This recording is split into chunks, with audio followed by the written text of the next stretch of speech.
During the boom era of the arcade machines from the 80s to the late 90s, Capcom's quintessential run of the Street Fighter Alpha series, the innovative crossover Marvel vs. Capcom, and many more titles will build a legacy remembered in the history of gaming.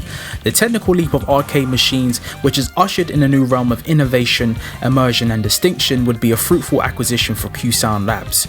QSound Labs is an audio technology company based in Calgary, Canada, founded in 1986 by Larry Reichman, Danny Lowe and John Lees. It was a pioneer in 3D audio technology that utilized spatial audio algorithms. This was achieved by manipulating the way sound travels through space, altering timing, amplitude and frequency, an illusion of sound occurring behind or outside the speaker's range.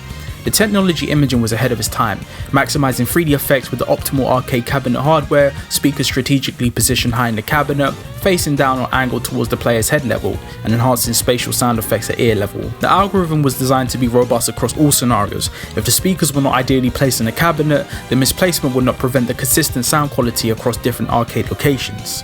Capcom's acquisition of QSound was introduced with the first arcade board, CPS-1, in 1993, and Street Fighter II: The New Challenges debuted. The partnership would introduce the legendary virtual audio chime on startup screens, which continued throughout the 90s across many Capcom arcade titles.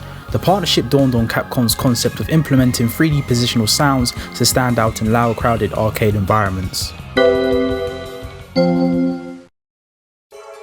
Capcom's Play System was a multi-game board system with an 11-year-old lifespan between 1988 and 1999. The purpose of this system was to revolutionize arcade gaming by offering enhanced performance, interchangeable game hardware, lowering operating costs and privacy prevention. There were 3 CP systems, each with a unique component, with the QSound system breaking the barrier with its sound system in gaming.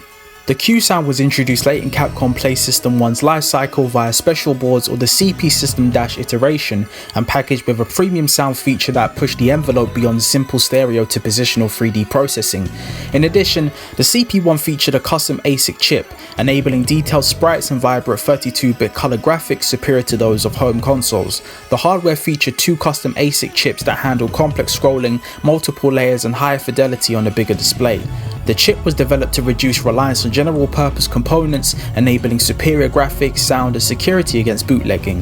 The CP1 was stacked with a library of heavy hitters, including Street Fighter II, Final Fight, Strider, Forgotten Worlds and many more games. The CP1 has a superior audio system featuring 6 FM channels, an 8-bit digitalized audio channel providing stereo output, which was an impressive standard around the late 80s and early 90s. The CP2 had an improved library of high-quality 2D fighting game platformers, beat-em-ups and shoot-em-ups such as the Street Fighter Alpha series, Marvel vs. Capcom, Pro Gear, Alien vs. Predator and many more. Almost all CP2 games featured a distinctive QSound logo intro, which used dedicated hardware on the board to produce enhanced spatial audio from 2 speakers.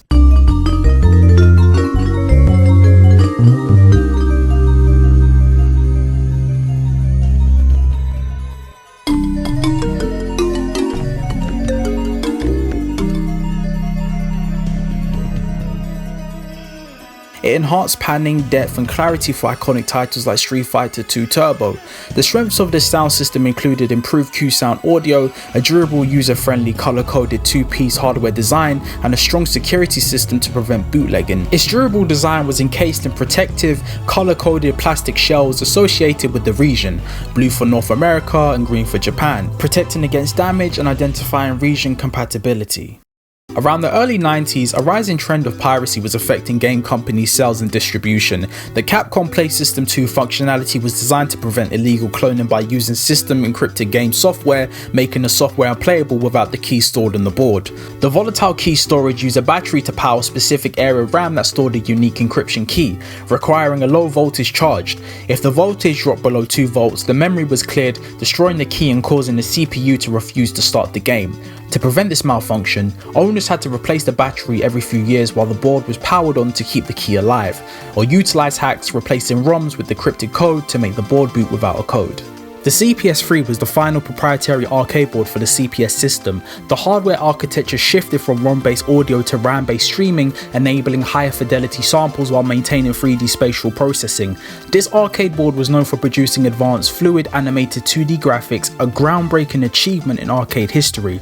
Instead of just encrypted keys, games were supplied on a CD installed onto a security cartridge containing the game's BIOS, which required a functional battery. Similar to the CP2 scenario, if the battery died or the cartridge was damaged, the game would become a paperweight. Due to the late release of 2D games at a time when 3D games were on the cusp of dominating the market, the CP3 featured a small library, with Street Fighter II Second Impact being the first game to officially support widescreen resolution, demonstrating the board's advanced capabilities. However, this will mark the end of Capcom's partnership with QSound Labs. The 3D sound technology did not live up to its concept of standing out in environments. This was due to ambience issues in loud environments where players were unable to pick up on the fine details of the 3D technology.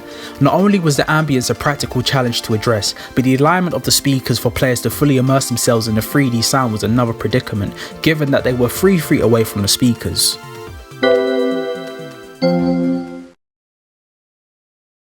Another interesting point I wanted to make in this video was how QSound was able to adapt their technology onto consoles.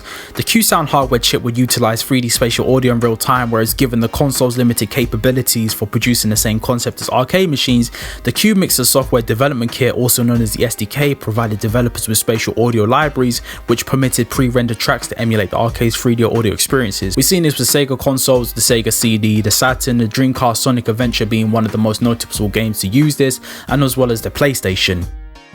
The short-lived spatial audio technology changed the way mixing was approached. The innovation behind this paradigm felt like a step up from stereo just as stereo was from mono. Notable artists and albums used the QSound to process their releases, including Michael Jackson's Dangerous, Madonna's The Immaculate Collection, Luther Vandross's Power of Love, Pink Floyd's Pulse, and many more.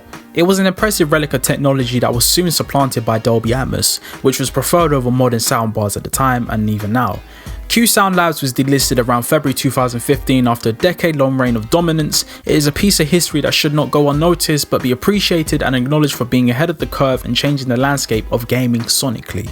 Overall, the distinction of the startup sound inspired me to make this video. I'm SoloCast. If you enjoy what you see and you want to see more content like this, don't forget to like, share and subscribe. I appreciate you guys for watching this video. If you have any memories or anything else attached to QSound Labs or any fond memories of Capcom's arcade games, please don't be hesitant to share in the comments below.